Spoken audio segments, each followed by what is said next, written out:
U.S. President Joe Biden spoke at the United Nations General Assembly on September 21st, and he gave a speech that was praised in the media as representing a new phase in U.S. foreign policy and diplomacy. In reality, this speech was pretty belligerent. It showed that the U.S. is doing more of the same, warmongering, threatening countries with regime change, and really just same old, same old. I'm going to talk today about the response from the corporate media, why it's misleading, and what Biden actually said, and why showing how he actually lied about several things and blatant lies, and also why some of the things he said were just completely misleading. So let's look at the reaction from the media. You know, this show is propaganda today, so I'm going to talk about corporate media propaganda. We'll start here with The Guardian. This is the reliable mouthpiece of the British national security state, and really it's the guardian of Blairism, right? It represents the kind of centrist establishment, supports every war.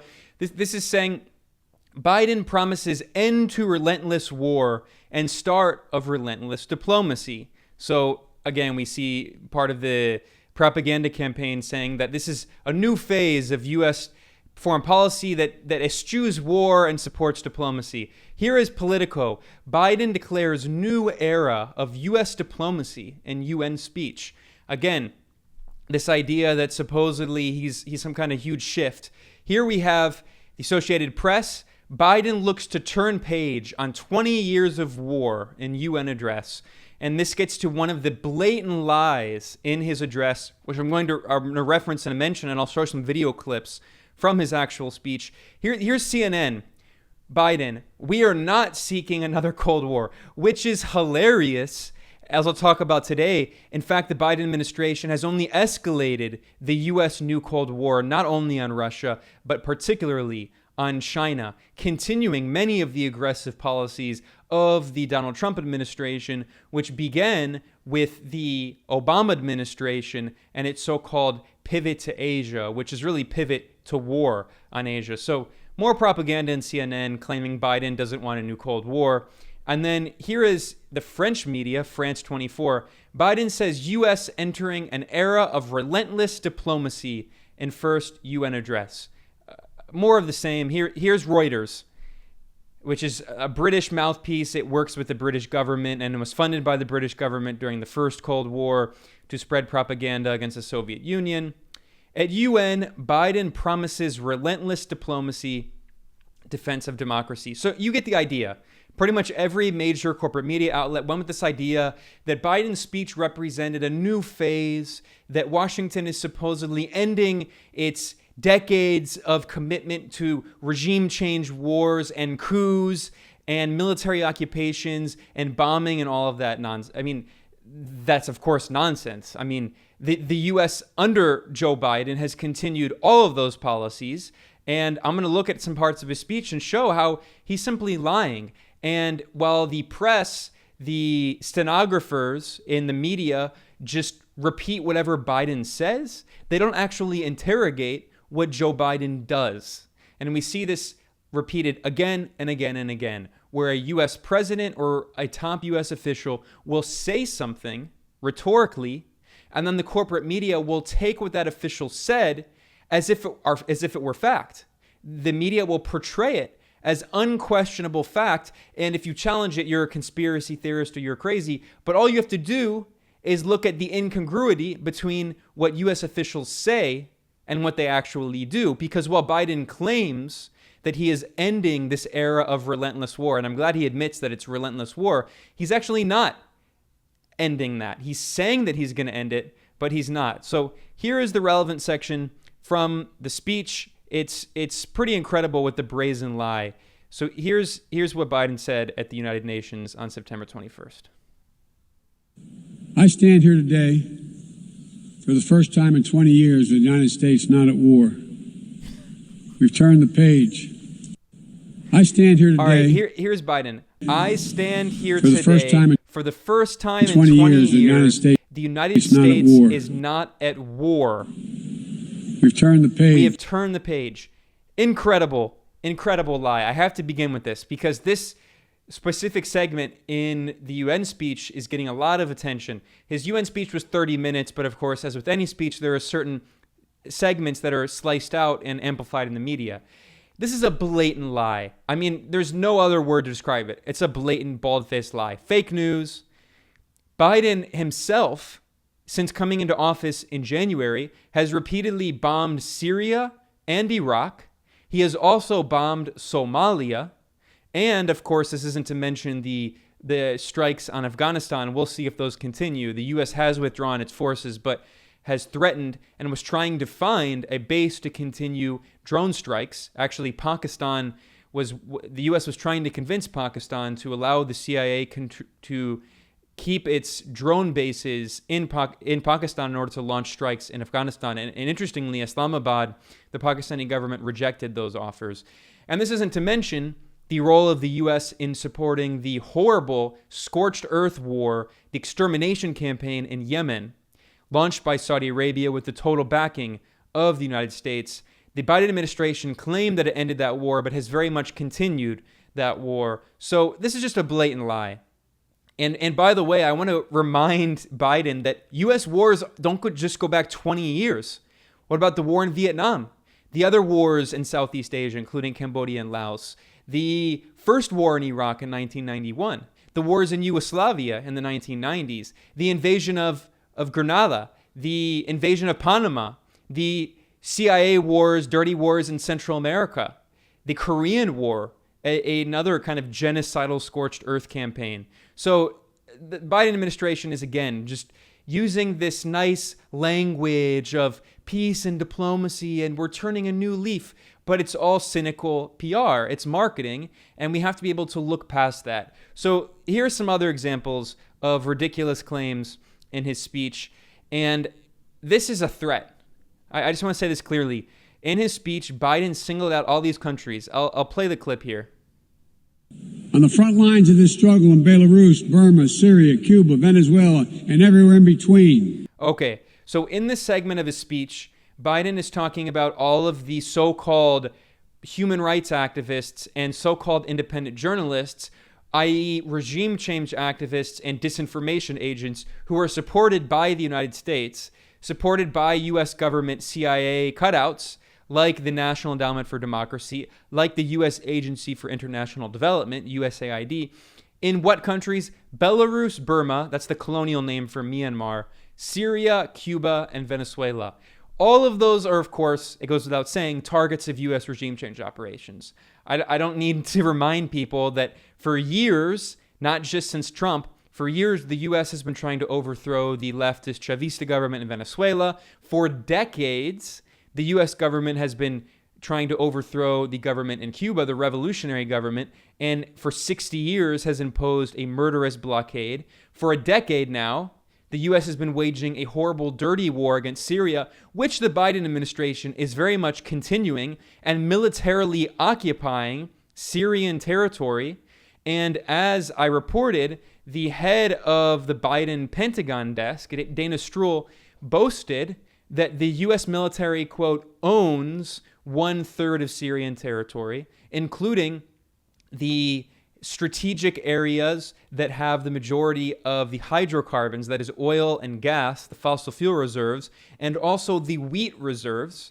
And the U.S. military is illegally occupying that area in Syria to, as Donald Trump said, to take the oil. Trump openly admitted it, and Biden has continued that policy. And again, I want to stress that it was the head of Biden's Pentagon desk for Middle East policy who openly boasted of this. It wasn't Trump himself. I mean, Trump himself later did. He said, we're taking the oil. But it was the head of Biden's Pentagon desk for Middle East policy who said that the U.S. military owns 1/3 of Syria in a bipartisan policy that has continued under Biden. So the Biden administration is bombing Syria and militarily occupying 1/3 of Syrian territory. Please, someone remind me, how is that not waging war? And this isn't to mention the suffocating economic sanctions, the de facto blockade that Washington has on Syria, which is devastating the country. It's caused a massive economic crisis with horrible inflation, devaluing the currency. It's caused a major lack of oil, which means a lack of gasoline, which means people can't drive and they can't take buses and they can't see their friends and loved ones and they can't go out of their houses. And also, if they want to get gasoline, they have to wait in lines for hours and hours and hours just to get a little gasoline. Not to mention the food shortage in Syria caused by the U.S. and European economic warfare continued by the Biden administration.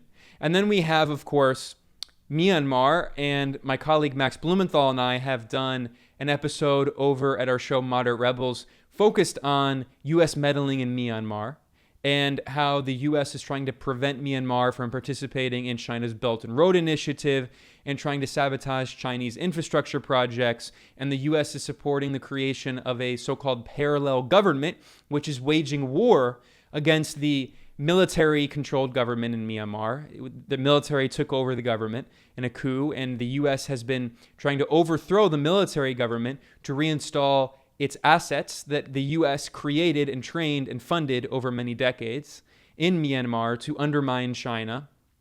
And then finally, Belarus, yet another example of a country where the U.S. and the European Union, especially the EU, which actually has taken leadership role in creating this parallel government in Belarus, a country neighboring Russia, trying to overthrow the president, Lukashenko, and trying to create this puppet regime a la Juan Guaido, the Belarusian Juan Guaido.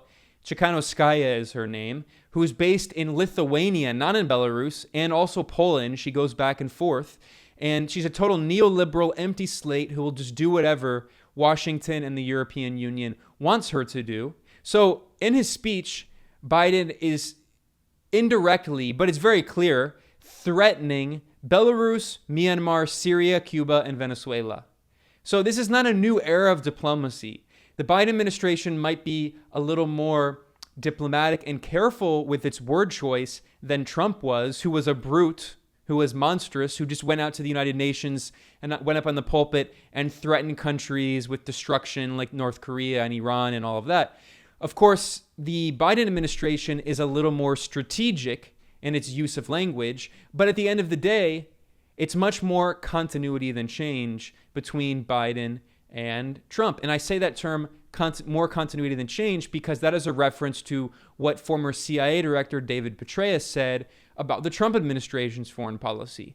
David Petraeus, who was a commanding general in Afghanistan and also NATO, and then CIA Director, a major figure in the U.S. deep state and military forces, he said during the Trump administration that Trump represented more continuity than change when it came to the Obama administration's foreign policy. And of course, the Obama administration's foreign policy was almost identical to that of George Bush. So we see this continuity. Obama continued where Bush left off, Trump continued where Obama left off, and Biden has continued where Trump left off. And yes, his language is not as extreme on the face as Trump's, but as we'll see as I continue this analysis here, he actually is still threatening countries with war and still continuing this very aggressive posture that directly contradicts his claim of commitment to relentless diplomacy, as he said. So here's another part of Biden's speech at the United Nations.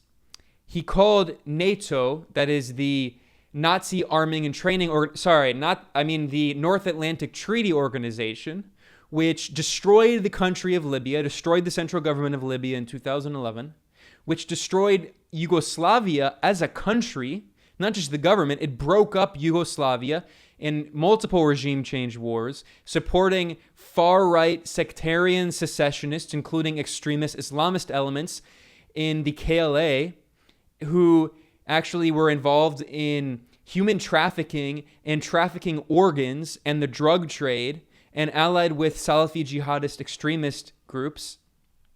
And also, I should remind people that NATO, in the first Cold War, was part of a CIA operation called Operation Gladio, in which they rehabilitated former Nazis and fascists from Germany and France and Italy and other parts of Western Europe as part of what was called a stay-behind network in order to wage what would eventually they saw be a war with the Soviet Union and other progressive forces in Western Europe. So NATO is, I jokingly said it's the Nazi arming and training organization, but it really does have a long history of supporting fascists and extremists around the world. And what Biden say? He said that the NATO cartel is sacred. So here is the relevant section from his speech.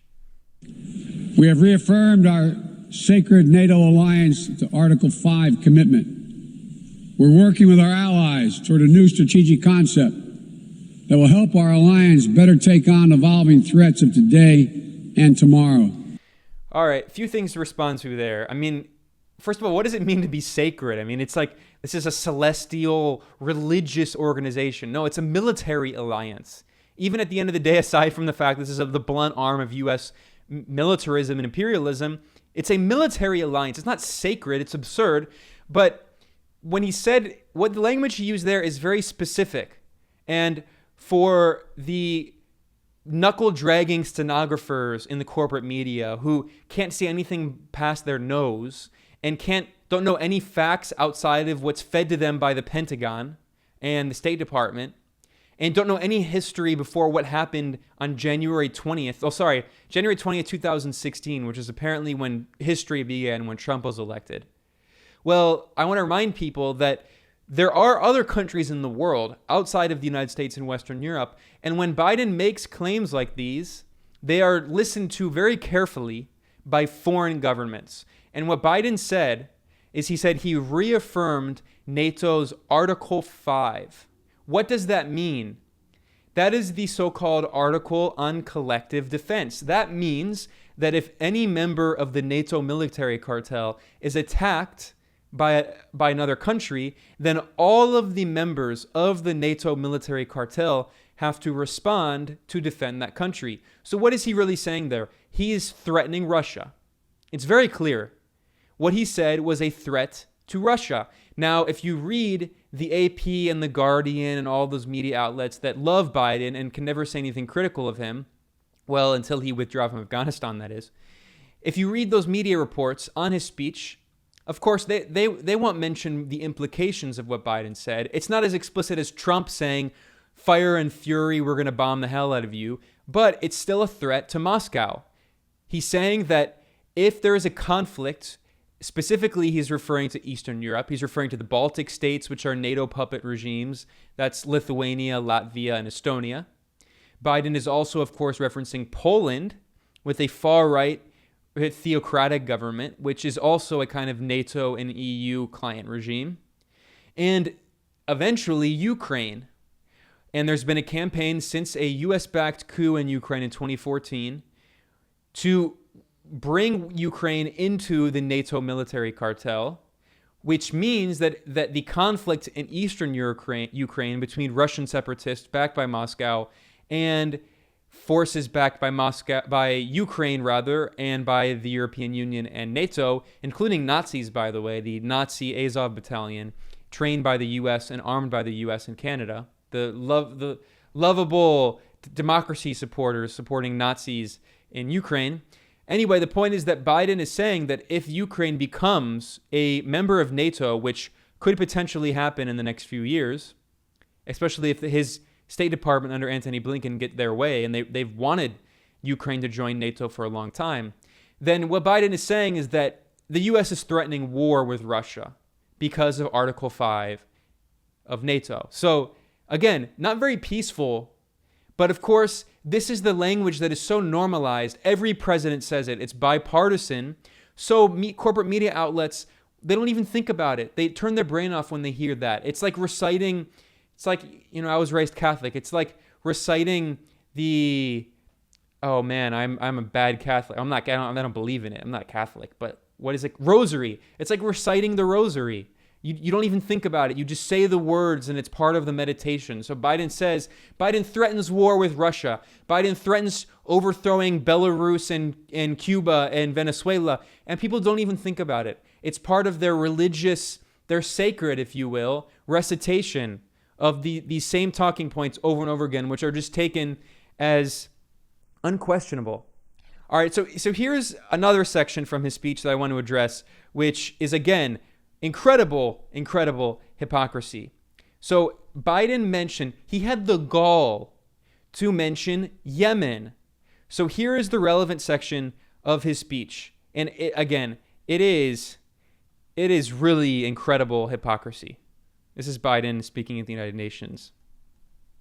But we must never allow ourselves to give up on the possibility of progress.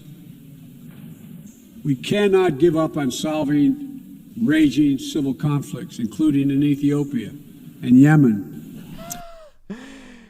Incredible hypocrisy. Let me read what he said here again. He said, "We cannot give up on solving raging civil conflicts, including in Ethiopia and Yemen."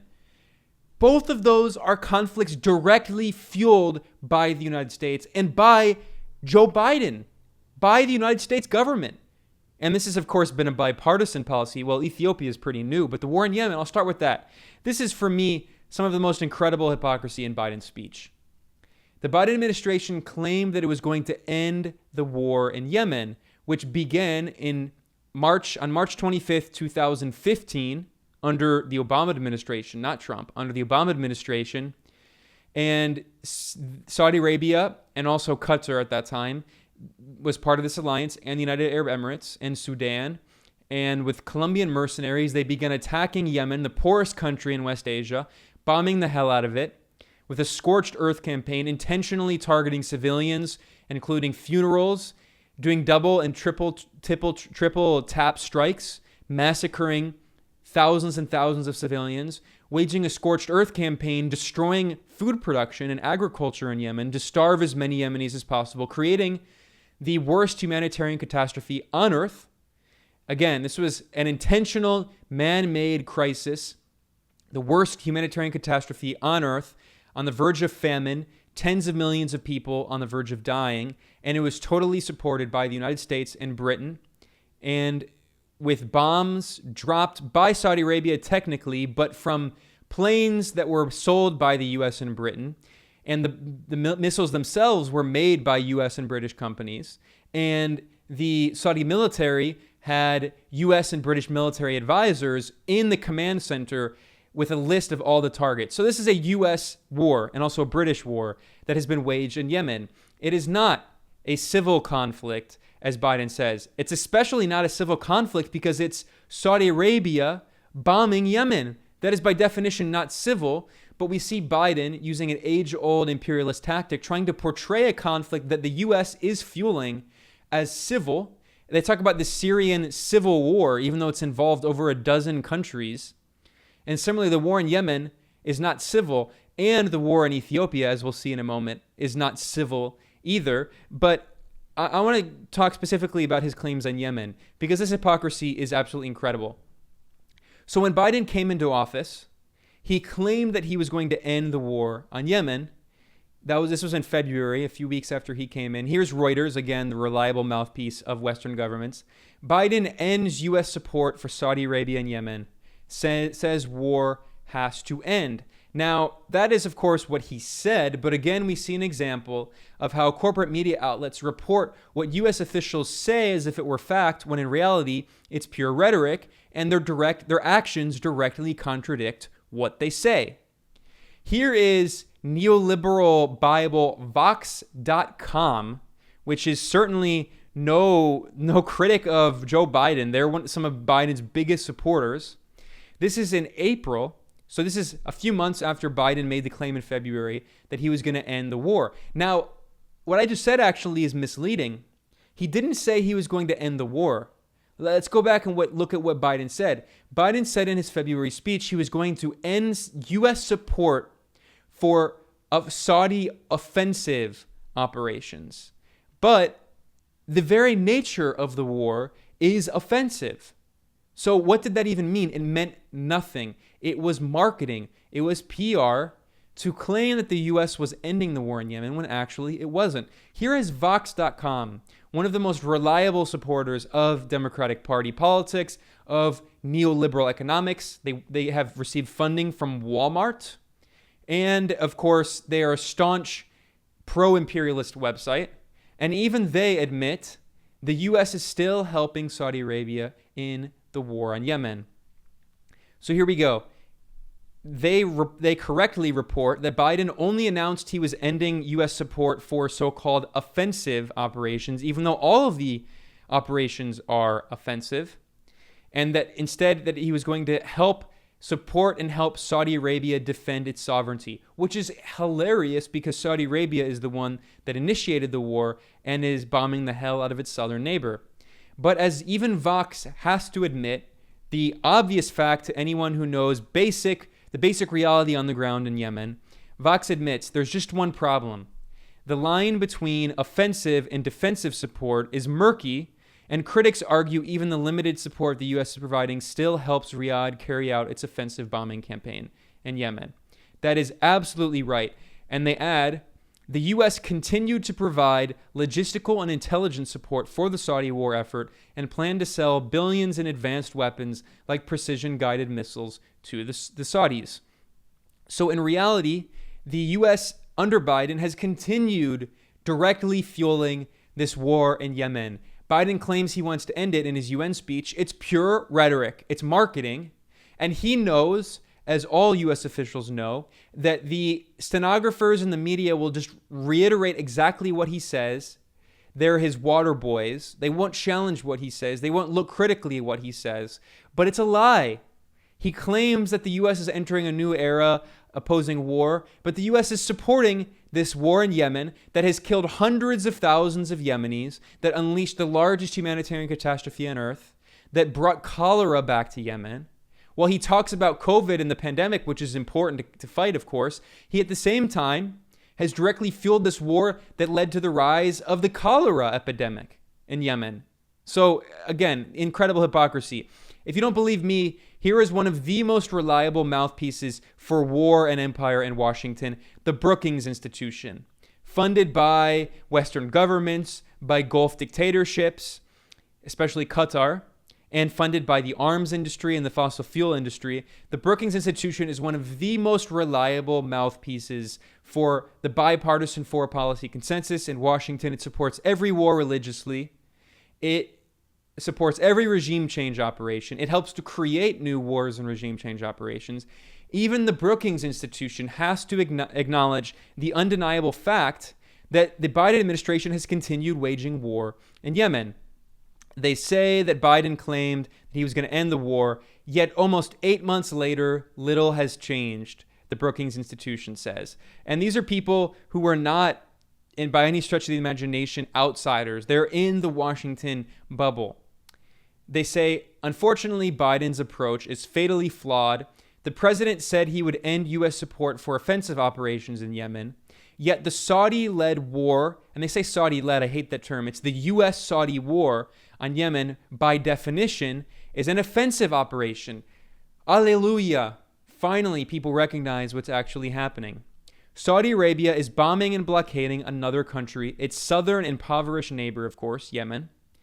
Between March 2015 and July 2021, the Saudis, with the support of the U.S., conducted a minimum of 23,251 air raids, which killed or injured at least 18,600 civilians. That is a gross underestimate. The reality is that hundreds of thousands of Yemenis have been killed, and maybe they haven't been directly killed by the bombing, although that's very likely a very conservative estimate. It's very much an underestimate, but hundreds of thousands have died because of the famine policy.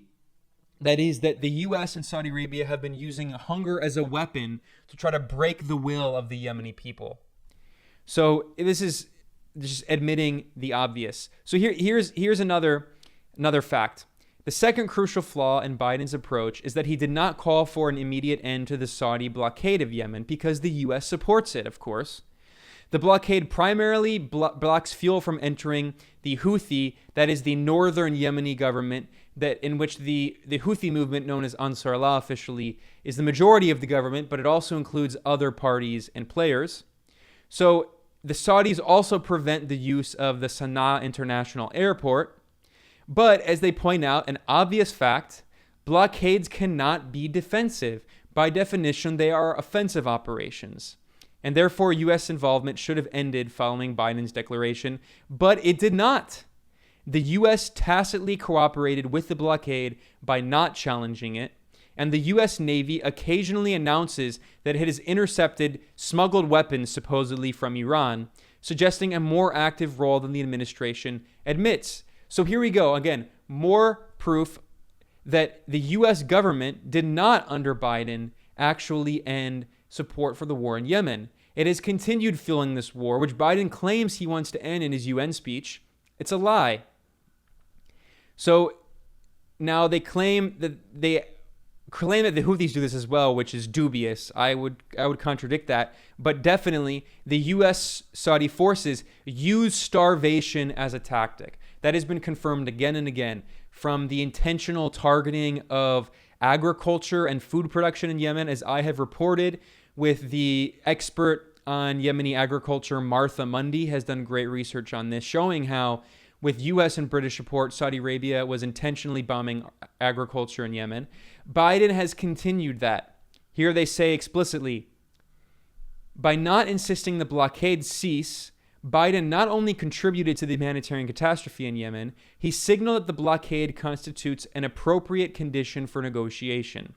While the diplomats continue to talk, the Saudis, with American support, are actively starving the Yemenis of the fuel necessary to transport food and water. Therefore, they are starving the Yemeni people.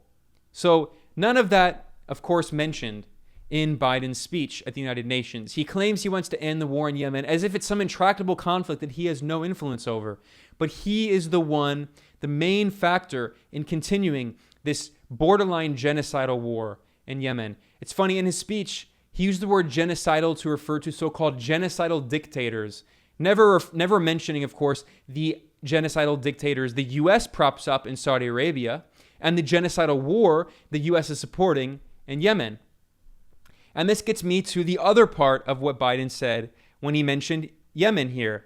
He said, "We cannot give up solving raging civil conflicts, including in Ethiopia and Yemen." And here we see another example of the Biden administration fueling a conflict that it claims it wants to end. In Ethiopia, as I've covered in multiple videos, including a recent video about how the U.S. government, the Biden administration, Biden himself, his White House, declared the war that he is fueling in Ethiopia and Eritrea as a so-called extraordinary and unusual threat to the national security of the United States. An incredible move.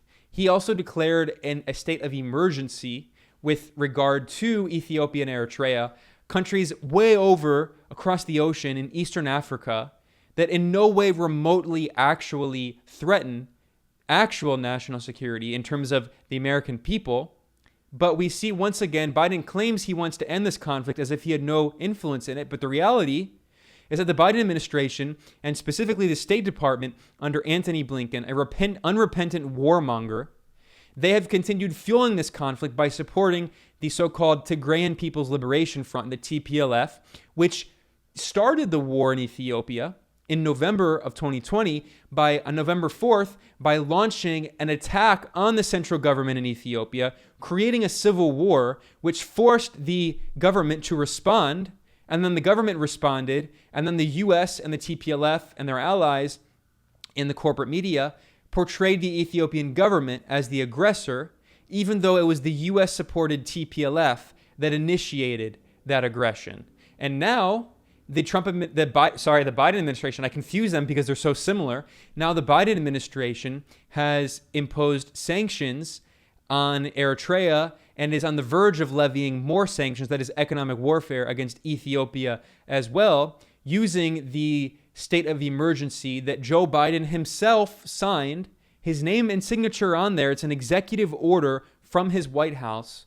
But at the UN, he acts as if though he has nothing to do with the conflict in Ethiopia. Oh, we're innocent. We want to end the conflict. More cynical marketing and PR. Anyone who has an elementary knowledge of geopolitics can look through these lies that Biden said at the UN. Now, before I wrap up here, I'm almost done. I want to talk about a few other issues. And that one of them is another comment that he made in his speech, which is he claims that he wants to go into a new era of diplomacy and not war. But when you listen to what he says, he's not threatening the world openly like Trump is, but he's threatening it implicitly in a bipartisan way that we are very accustomed to. In his speech, Biden said, I'll play it. We seek serious and sustained diplomacy to pursue the complete denuclearization of the Korean Peninsula. That, what he just said there is very important. We seek serious and sustained diplomacy to pursue the complete denuclearization of the Korean Peninsula. What does that mean? It means North Korea, the DPRK, will have to give up its nuclear weapons, which are strictly defensive weapons, of course. If it weren't for the nuclear weapons, the U.S. would have overthrown the government of the DPRK decades ago, as it did to many countries, but specifically Libya is the classic example. Libya's Muammar Gaddafi had a nuclear program. He ended that program as part of negotiations with the U.S. And what happened? NATO, the U.S., France, and Britain overthrew his government in 2011 in a war of aggression and then murdered him. Their Salafi jihadist extremist Islamist proxies murdered Gaddafi in a horribly sadistic way. So North Korea learned the rational conclusion for North Korea and for Iran, by the way, is they can't give up their nuclear weapons. Of course, Iran doesn't have nuclear weapons. It never has. But Iran could potentially build them because the U.S. constantly threatens Iran. It has every right to build them. And, of course, the U.S., they're forced to second guess, I'll say, when a country has a nuclear deterrent. There have been so many attacks on Iran, including Washington's murder of one of its top officials in the government, Qasem Soleimani, the major general. And now, if you look at North Korea, of course, they saw that they were going to have negotiations with the Trump administration, which were destroyed by Trump's own national security advisor, John Bolton, which he appointed, like the moron he was. And so what is the rational response in North Korea? Well, the U.S. said it wanted to have peace talks, and then we went all the way to have the peace talks, and then the U.S. sabotaged it at the last minute. So it's clear that Washington is not committed to real peace talks. The U.S. signed a nuclear agreement with Iran, and the U.S. sabotaged that agreement as Trump unilaterally withdrew from it, destroying the nuclear agreement with Iran. So the only rational response from North Korea is we have to hold on to our nuclear weapons. But what did Biden say? He demands the complete denuclearization of the Korean Peninsula. So again, that is a threat to North Korea. And of course, North Korea is so demonized with insane lies and propaganda, just cartoonishly fake news in the corporate media. People are not allowed to say that North Korea has a rational diplomatic corps. It has rational diplomats. It has rational policymakers who look at what's happening in the world and they say, well, the Biden administration is demanding the complete denuclearization, which means they want to overthrow our government. That is really what they demand, because clearly they're not going to be committed to peace talks. We saw what happened last time. And then finally, I'm going to talk about two comments that he made. One of them, which you always see in every single speech from a U.S. president on the international stage. But here's what Biden said in regard to apartheid Israel. Of the Middle East. The commitment of the United States to Israel's security is without question, and our support for an independent Jewish state is unequivocal. But I continue to believe that a two-state solution is the best way to ensure Israel's future as a Jewish democratic state, living in peace alongside a viable, sovereign, and democratic Palestinian state. We're a long way from that goal at this moment, but we must never allow ourselves to give up. So there you go. He admits, quote, we're a long way from that goal of a so-called two-state solution. Pie in the sky, never going to happen. Absolutely, it's been absurd for decades. As the prominent Palestinian-American scholar Rashid Khalidi has said decades ago, it was never going to happen. It was always buried, dead on arrival from day one. And he explicitly said that the Trump administration's so-called Abraham Accords were the nail in the coffin. It's never going to happen. The two-state solution is a fantasy. And of course, the Biden administration has continued supporting the Trump administration's so-called Abraham Accords, that is normalization between the Gulf dictatorships, the Gulf monarchies, and apartheid Israel. I don't need to expand much more on this. Every single U.S. president staunchly supports the apartheid regime in Israel. That's not new. Every single U.S. president staunchly supports the crimes that it commits against the Palestinian people, the ethnic cleansing, the settler colonialism, the massive open-air internment camp in Gaza. That's not new in any way. But again, when Biden claims that he's supposedly going to have a new era of diplomacy, we know that it's a blatant lie. And that finally leads me to the last thing I'm going to talk about in this analysis of the absurdities in Joe Biden's United Nations General Assembly speech, and that is his claim that the U.S. does not want a new Cold War. Here we go. This is what he said in his speech. Absolutely insanely hypocritical, but here we go. This is what Biden said. We must also deal with one another. All of the major powers of the world have a duty, in my view, to carefully manage their relationships so they do not tip from responsible competition to conflict. The United States will compete and will compete vigorously and lead with our values and our strength. We'll stand up for our allies and our friends and oppose attempts by stronger countries to dominate weaker ones. First of all, I just got to say how hilarious it is to see a U.S. president claim we will oppose attempts by stronger countries to dominate weaker ones. That's Washington's favorite pastime. It's all it does. All it does is bully weaker countries every single day with more so-called sanctions, which is economic warfare, with blockades like on Cuba and like on Venezuela, with coup attempts and regime change operations. That's all the U.S. does is dominate weaker countries.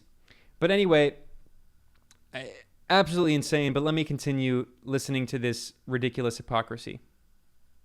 By stronger countries to dominate weaker ones, whether through changes to territory by force, economic coercion, technical exploitation, or disinformation. Coercion, which is also known as but sanctions, we're not which seeking, the U.S. does all over the world. But we're not seeking anyway, a new Cold War. Not seeking Here's Biden technical again. Exploitation or disinformation.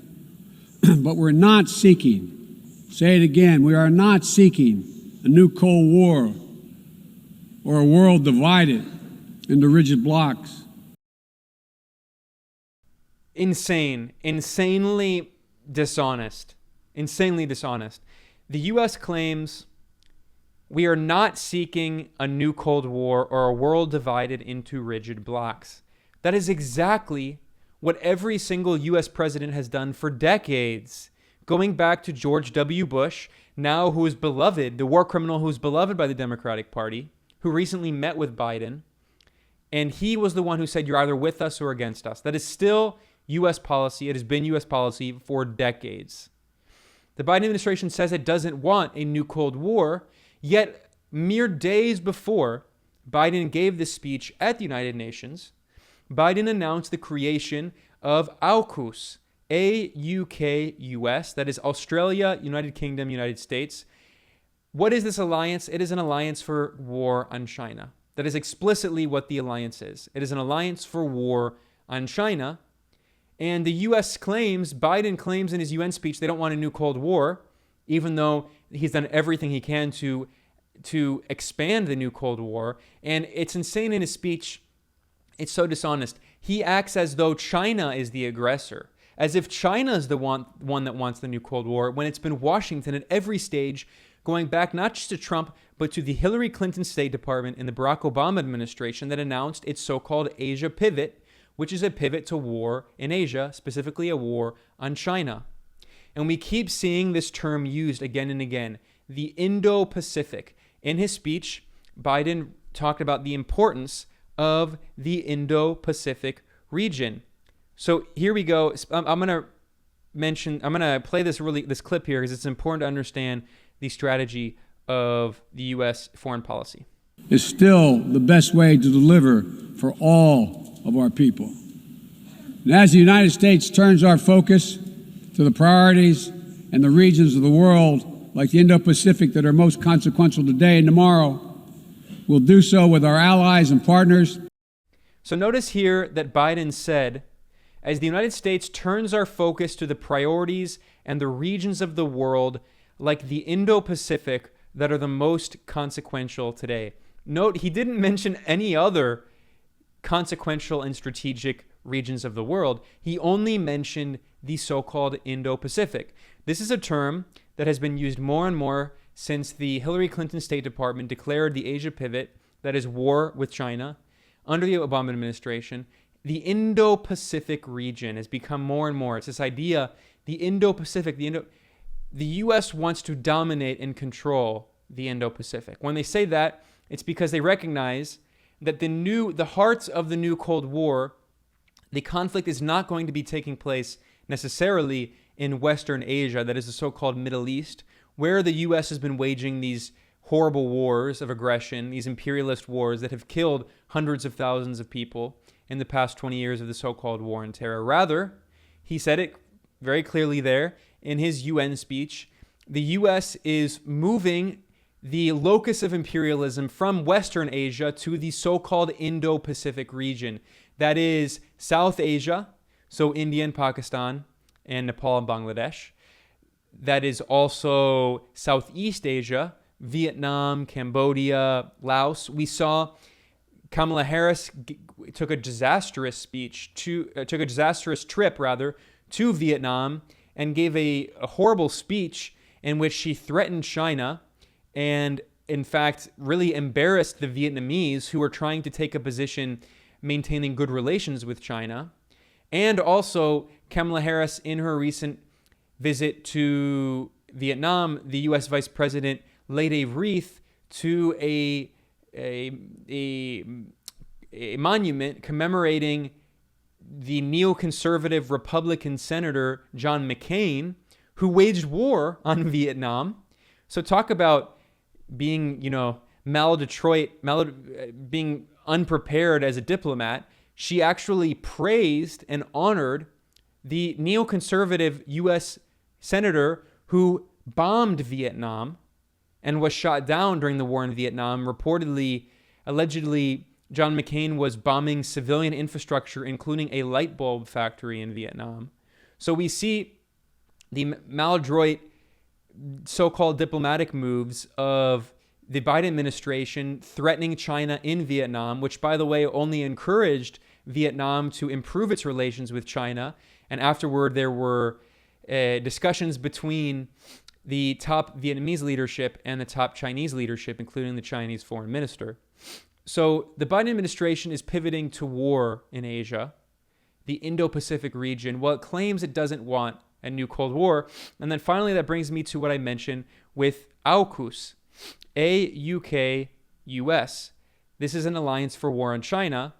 And there's been a lot of discussion in the past week or so of how the French actually withdrew their ambassadors from the United States. That is an incredible move. I don't think that's ever happened in history, of the French withdrawing their U.S. ambassador. An incredible move of two countries that consider themselves to be allies. Now, there's been discussion of the fact that the French did this because they had an over $60 billion submarine deal sending conventional diesel-powered submarines to Australia. This was a deal, by the way, that was agreed to years ago. It is far from new, and the U.S. and the British, as part of the announcement of this AUKUS, A-U-K-U-S alliance, they sabotaged that over $60 billion diesel submarine deal with France, and instead the Australians said that instead of using the French submarines they already bought, by the way, they were going to cancel that deal and instead take 8 nuclear-powered U.S. submarines. I want to remind people, Australia is not a nuclear power officially.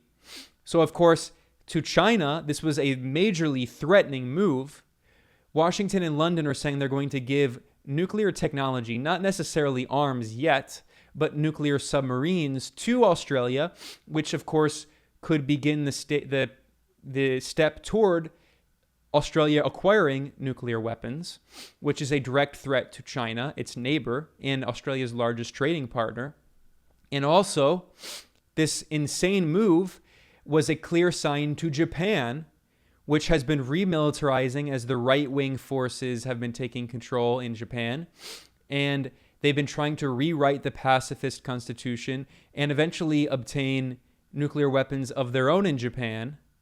So the U.S. is fueling, the Biden administration is fueling a nuclear arms race in Australia and potentially in Japan with the announcement of this AUKUS alliance and the nuclear submarines that the U.S. and London are selling to Australia. But that is a huge part of it. I mean, I don't want to downplay how important that is and how the Biden administration claims it doesn't want a new Cold War while it's creating a nuclear arms race in the so-called Indo-Pacific region, which could potentially lead to a nuclear war with China, especially considering all of the U.S. military exercises in the region, the U.S. constantly threatening China in the South China Sea, which the U.S. military apparently claims it believes that it owns the South China Sea on the other side of the planet. But finally, I know I keep saying finally, but this is really the end. I want to talk about the insane hypocrisy of Biden's speech, claiming that there's a new era of diplomacy, of relentless diplomacy, as he says, in light of what has been happening with France. Let's look here. This is the former French ambassador to the United States, to the United Nations, and to apartheid Israel. This is one of the top French diplomats. He is firmly embedded in imperialism. He is by no means some kind of anti-imperialist figure, but even he, one of the top French diplomats who works at NATO cutout the Atlantic Council, even he says that this recent move by the Biden administration is absolutely incredible and destabilizes so-called U.S. allies in Western Europe. He says the absence of self-examination in the West is seen elsewhere with disbelief. This is Gérard Araud. This is one of the top French diplomats. Wars waged by the West have recently cost the life of hundreds of thousands of civilians for no result, and we still lecture the world about values. Do you have any idea about how we are seen abroad? This is incredible. He's responding to someone saying, so France's respect of human rights and freedom of expression is the same as China's. He's saying how incredibly hypocritical it is for these Western imperialist powers to lecture China or any other country on human rights when Western wars, that is US-led wars, have killed hundreds of thousands of civilians. Actually, the reality is millions. But this is incredible. This is not an anti-war politician. This is not Jean-Luc Mélenchon, the leftist in France. This is the former French ambassador to the United States, the United Nations, and apartheid Israel. An incredible development. So while Biden claims the U.S. doesn't want a new Cold War, the U.S. wants relentless diplomacy, so-called U.S. allies in France, a colonial power, are openly saying, we should actually rethink what's going on here because the U.S. claims that it doesn't want war, but in reality, the U.S. is escalating war and conflict. This is this French diplomat. The top of his Twitter profile is him with Obama. This guy is firmly embedded in the imperialist establishment. Here's another tweet he said. This is important. You have Benjamin Haddad, who is a French, imperialist who works at the Atlantic Council. He's the senior director of the Europe Center at the Atlantic Council, again, which is a NATO front group. And this guy is very much in part of the French imperialist bubble of foreign policy. He tweeted that he's been speaking to French officials. He said one of the important things that is important to note, he said the French picked up signals about the planning of this AUKUS alliance, and they asked American counterparts directly, and a French official told him, quote, the Americans reassured us, we weren't lied to by omission. We were lied to openly. So here, again, these figures are not in any stretch of the imagination anti-war, anti-imperialist figures. These are the foreign policy elites in the elite bubble in Brussels and in Washington, openly saying that we were lied to. The French were lied to openly by the Americans, by top U.S. officials. And this is an incredible development. I hear comparisons to de Gaulle, the French nationalist, who, again, was by no stretch of the imagination an anti-imperialist. In fact, he oversaw the brutal, borderline genocidal oppression in Algeria. And yes, he did withdraw from Algeria, but after France committed horrific war crimes and killed potentially hundreds of thousands of Algerians. But he says, I hear comparisons to de Gaulle refusing to see pictures of Soviet missiles in Cuba. An American envoy was showing him, saying, your word is enough for me. Trust is broken between the United States and France. So while Biden is saying there's a whole new era of diplomatic relations between the U.S. and the rest of the world and how they don't want a Cold War, even so-called U.S. allies are being stabbed in the back and saying that they were being lied to. They were being lied to by U.S. officials. This is the reality. Don't let the ridiculous nonsense of Biden's UN speech try to convince you that the U.S. is going to a new world of diplomacy against war. No, it's more of the same. If anything, it's being intensified. And you can see this incredible development where these imperialist French operatives, these top diplomats for the imperialist French government, are now they're tweeting incredible criticisms of Western governments. Here you have Germany's Europe minister, Michael Roth, says the European Union needs to stand united, and the submarine deal is a wake-up call for the European Union. Lost trust has to be rebuilt. This is what the Biden administration is.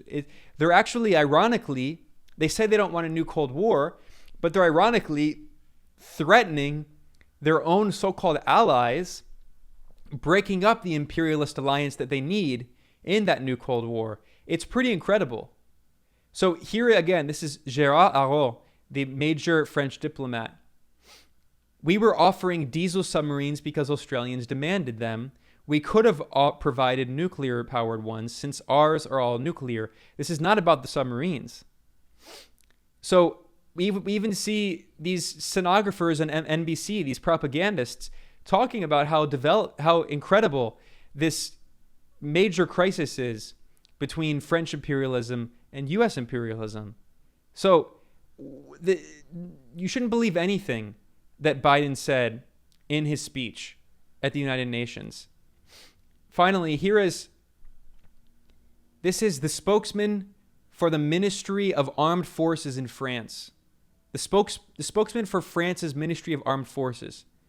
He says, are we to understand that the United Nations will provide complete nuclear boiler rooms to be integrated into submarines? This is talking about Australia, with teams of American technicians to ensure commissioning, maintenance, and perhaps even operation in Australia. And then he says #sovereignty. So this is the spokesman for the French Ministry of the Armed Forces saying, all but openly, that basically the U.S. is going to turn Australia into a colony, and that U.S. military technicians, allegedly, are going to be commissioning, maintaining, and even operating so-called Australian nuclear submarines off of the coast of China. This is incredible. So I just want to emphasize how absurd Biden's speech was at the United Nations, how really this is not in any way a new era of U.S. diplomacy. It's more bullying. Biden says that he doesn't want to see big countries bully smaller countries. Well, not only is that the U.S. doing that to Venezuela and Iran and Cuba and Nicaragua and Bolivia and Belarus and countless countries, it's even doing it to its own so-called allies. Whether that's through France now with this crisis or even Germany where the U.S. repeatedly threatened sanctions on its own so-called ally for building the Nord Stream 2 pipeline with Russia. The Biden speech at the United Nations really shows how much in denial U.S. diplomats are and U.S. imperialism is. They think they can maintain this illusion of saying one thing and doing another, and that the world is going to continue to believe it. But the reality is that even Washington's own so-called allies, these imperialist forces in Western Europe, don't believe it anymore. It's clear. So with that is my analysis and response to Joe Biden's so-called historic speech at the United Nations this September 21st.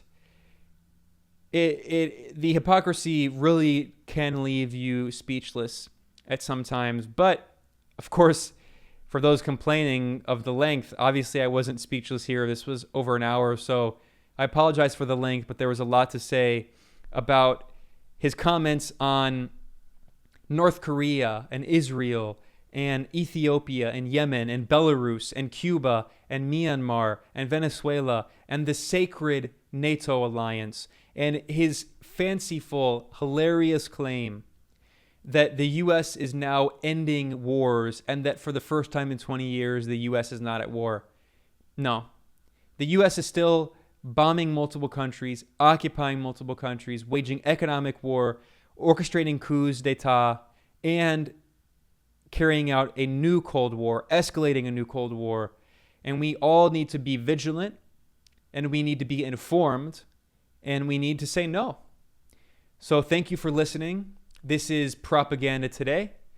I do regular streams over at rockfin, rokfin.com/Benjamin Norton, and you can find a lot more content over there.